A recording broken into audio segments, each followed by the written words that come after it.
מגיעים ממש כבר על עזה, אני רואה את הבתים, והם אומרים לי, הם עושים לי ככה עם היד,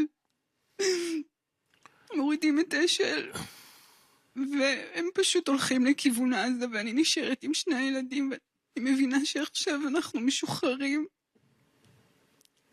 ואז התחלתי לחזור חזרה הביתה. לבד, ברגל, עם שני ילדים של השכנה שלך. לבד ברגל, עם שני ילדים. הם הלבישו אותי. שבעצם את בתוך עזה. כשהם הוציאו אותי, כן, אנחנו כבר אחרי הגדר של המערכת, אנחנו כבר לקראת עזה. הבתים שבעזה מולי.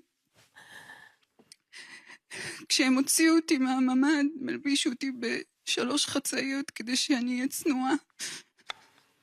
שני ילדים איתי, עשיתי מין סל אשל, ונגב שהיה פצוע ברגל מרסיס.